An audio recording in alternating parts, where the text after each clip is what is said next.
As we continue our look now into envelope automation, we're going to start again with the warping set. So if you have access to the project files, let's start with a clean version of warping set. Then we're going to set up some parameters for the arpeggiator file. So I'm selecting it by clicking on it, and let's come up here and change our tempo to 120. Click, type 120, then press enter. Now our tempo is set at a new version. Also, again, to get access to our automation envelope, we're going to have to click on the E button down here. And I'm also going to hide my sample parameters to give me more space to work with a waveform. Okay, so now we're in place. We've got the envelope automation open, but we want to go to transposition, so click here on transpose. Now we're ready to go. Now as we work with transposition, we're going to be moving the pitch or the tuning of individual parts of this sound up or down. It's like pan. We have a line through the center. If we go above that line, we're changing the note's tuning upward. And if we go below that line, we're going to be changing the tuning downward. Let's listen. I'm going to go into draw mode, Command or Control B. We see the pencil come online. I'm going to move several of these up. Let's take 4 of them. 1, 2, 3, 4. Actually, I'll go 8.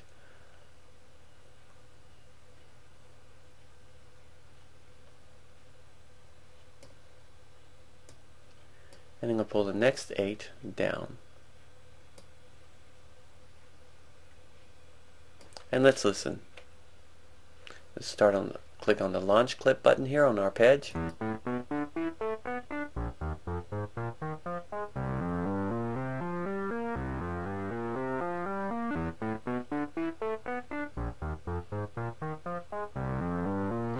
Okay, so let's undo that now and let's listen to the original. Again, back to 120.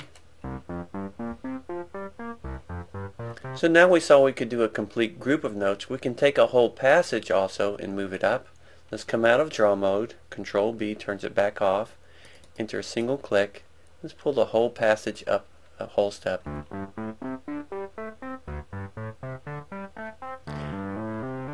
Now this is very crucial at developing a library, remembering that all these parameters are basically remembered with each clip.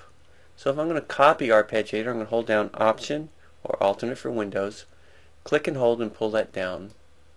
So now I've got the original here. I'm going to pull it back down to the basic tuning and launch it. Now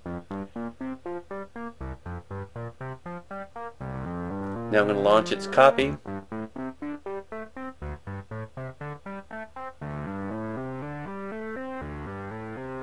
Okay, I'm going to go ahead and delete pad for now. Pull another copy down. Again, hold Option and drag. And let's change its tuning down 3 steps. So now we've got the original. 1 up and 1. So as you work with this automation, especially with tuning and with wave start offset, remember that each copy has its own settings. Let's go back to this middle copy now and leave this first part up for 4 counts. Let's move it up another. I'm going to go back to draw mode, Command or Control B, and move the second half up.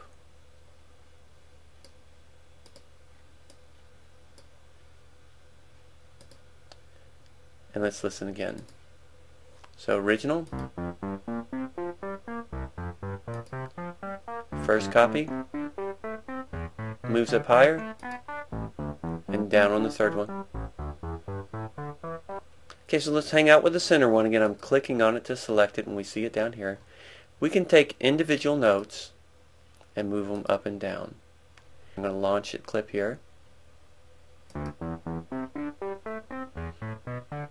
Now notice that these tended to stay the same. That's because when I pulled this one down 1 step and this one up 2 steps, they ended up the same. Let's make that a little different. And you can go crazy just experimenting.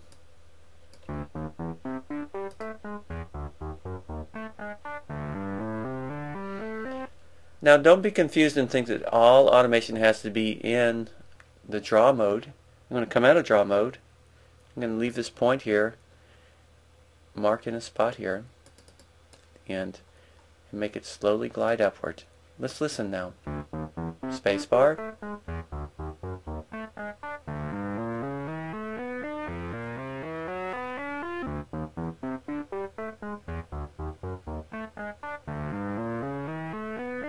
Now this can be great for drums and for bass guitar parts. You can retune parts of the bass guitar so it creates a new bass line. You can also take like a single kick drum hit and pull it down. Let's take a look at our quarter note here. I'm going to stop clip here, and quarter note here, and let's go to tuning. Again, I'm going to go to transpose, and here's a kick drum, here's another kick drum. Let's take this kick drum and pull it down. Command B for draw mode, I get the pencil. And let's take this one. And so every other kick drum I'm going to pull down 3 steps. And let's go ahead and carry that out for the length of that sound. Same thing here. And we get to the next snare, it's back up. I'm going to click on the launch clip button here. Bring my volume up over here. Normal, lower. Let's get drastic with it now and pull that down quite a bit. And playing. So you can get down to even the smallest fragments in here and change a hi-hat or whatever and move it around. So get in here and definitely experiment with transpose envelopes for drums and for bass in particular.